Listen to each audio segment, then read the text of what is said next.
Our right to bear arms is under attack here in Austin. Police Chief Acevedo and his goons need to know we will not allow them to strong-arm private businesses, gun show promoters and vendors, run corrupt sting operations to intimidate legal gun sellers, and cut off public access to purchasing firearms in Austin. City Council needs to hold him accountable. This is it, people. It is starting, and we, the people, are the only ones who are going to do anything about it. If you don't live in Austin and don't help us stop this here, believe it when we say it's coming to a Texas city near you. Monday, January 25th, from 5 to 7 p.m. in front of the Austin Police Department. Show up, 715 East 8th Street. Come early, park down the street, and walk. Wear your gun holsters on your hip and shoulder, but instead of a weapon, put the Constitution in it. Bring your friends, your voice, and your signs. City Council needs to hold him accountable.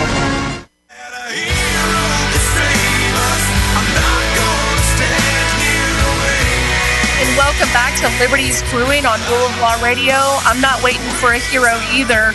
I'm making it happen here in Austin. We've created a protest in front of APD Monday from 5 to 7 p.m. at 715 East 8th Street. Say it really quickly.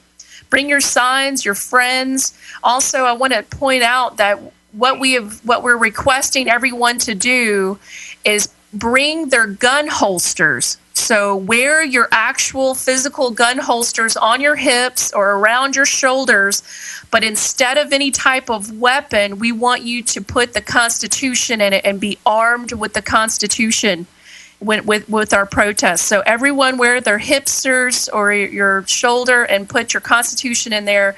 Bring your friends and tell everybody about it. Austin Police Department, because we're not going to stand for the feds to come in to the state of Texas, to the city of Austin, and strong-arm private businesses and threaten them with litigation if they don't do what they say, even though everything that the gun show is doing was within the law. And as well as the private vendors.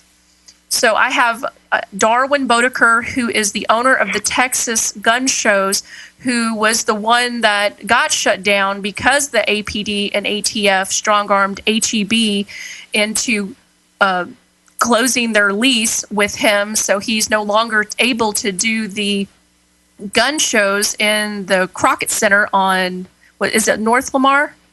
Yeah, it's actually called the North Austin Event Center now. North Austin Event Center. Yeah, yes, too ma'am. bad, somebody was brought out that the fact that it's on Lamar Boulevard in the Crockett Center, because, the names of Davy Crockett and Lamar, it's just funny that they're closing gun shows down on that particular, with those particular names in mind. So I also have John Bush, the executive director for Texans for Accountable Government, and he will be there on Monday protesting with us. John, how are you? Good. How are y'all? We're awesome. Doing great. Do you have a question for Darwin? Yeah, Darwin, I just wanted to thank you for standing up and doing what you're doing and hosting the show period before all of this, and let you know that the city of Austin, we're going to stand with you. We're getting really sick and tired of the federal government coming and breathing down our neck down in Central Texas from every single angle, be it the FCC trying to stop our 90.1 transmission, the Department of Homeland Security setting up an intelligence gathering fusion center, and now the BATF coming down and trying to shut down our ability to conduct private transactions as sovereign individuals. So we'll be standing with you throughout this one. And I guess the caller earlier that asked if local police officers can be used for federal purposes or whatnot, people often forget Sheriff Mack did some major work for the Patriot cause. In Mack Pitts versus the United States of America, the Supreme Court found that local law enforcement cannot be used cannot be commandeered by federal agents. And it seems like that might be a particular instance that we're dealing with, might be an example of commandeering local law enforcement. This sounds like commandeering to me, John. Sure. I'm no attorney, but... Well, I also wanted to say, thank you for all y'all's support and standing behind us, and we just need to make sure that we go back to having gun shows the way they're supposed to be held, and with everybody's support, I'm sure we can all band together and make it happen. Sure. We will make it happen, without a doubt. Yeah, if everybody at least just stands up strong, because it's obvious that this is a bigger picture thing. It's not just an isolated incident. I think they just introduced legislation in the Tennessee state legislature to stop the gun show loophole, quote unquote, and to shut down gun shows, period. And again, it's going further than that. They have the Tennessee Firearms Freedom Act, which was also introduced in Texas, which exempts firearms manufactured entirely within the state from federal regulation because they never cross state lines, and therefore they're not under the jurisdiction of the federal government. So perhaps it's not a coincidence that they're going after these states that are on the verge of declaring their sovereignty and respecting the Second Amendment. But a question I had for you, are you looking in any way for a new location, or is there anything that any of the listeners can do to help you perhaps find another venue so we can get this thing going again? And, the heck with HEB. Obviously, it'd be great to stay at the same spot, but if they're not going to allow the feds to top around, perhaps we can find another location for you. Yeah, absolutely. I'm definitely in the market. If anybody out there knows of a building that we can use in and around Austin, I would love to have the next show up and ready by the third weekend of February, if that's possible. And any help towards doing that, appreciated. People can go to the website at www.texasgunshows.net. .net needs to be stressed, right? Yes, I'm sorry. .net. Everybody makes. I just want to make sure that everybody knows it's .net. It's .net, and there's actually a place on there now where we set up, because we've gotten such a flood of emails, where people can actually buy complimentary and patriotic admission tickets. So even though the show's not on, whatever we get, coming in through that will help us procure another building there in Austin, so we can get that gun show up and running again. So anybody out there listening that knows any buildings in and around Austin, I'm all ears. Just give them my contact info, and I'll definitely check them out. What's the square footage that you have to have? To put on a respectable show, you need at least 20 to 25,000 square feet, and it needs to have sufficient parking. That's the main problem I run up against, is you can find really nice buildings, they just don't have adequate parking. So the parking and the square footage are the two biggest things. But closed grocery stores are really good. So if anybody knows of a closed grocery store in their area, is that correct?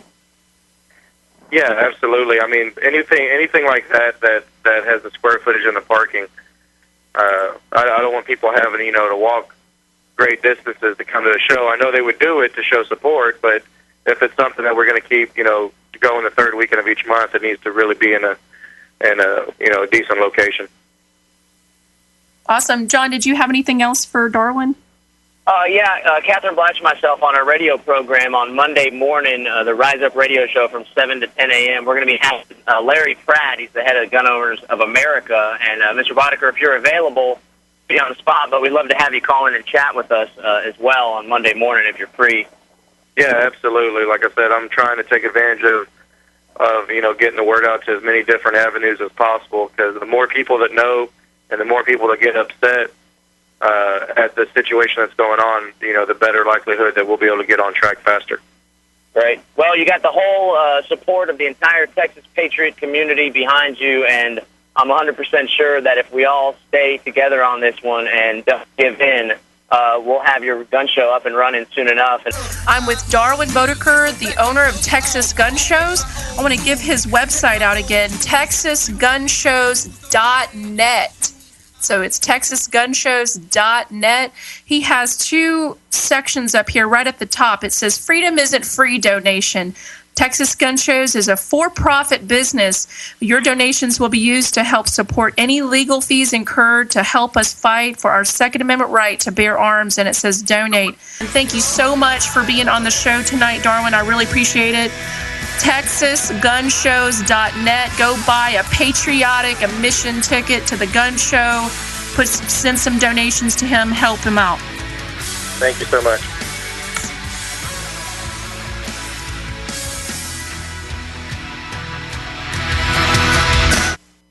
Our right to bear arms is under attack here in Austin. Police Chief Acevedo and his goons need to know we will not allow them to strong-arm private businesses, gun show promoters and vendors, run corrupt sting operations to intimidate legal gun sellers, and cut off public access to purchasing firearms in Austin. City Council needs to hold him accountable. This is it, people. It is starting, and we, the people, are the only ones who are going to do anything about it. If you don't live in Austin and don't help us stop this here, believe it when we say it's coming to a Texas city near you. Monday, January 25th, from 5 to 7 p.m. in front of the Austin Police Department. Show up, 715 East 8th Street. Come early, park down the street, and walk. Wear your gun holsters on your hip and shoulder, but instead of a weapon, put the Constitution in it. Bring your friends, your voice, and your signs. City Council needs to hold him accountable.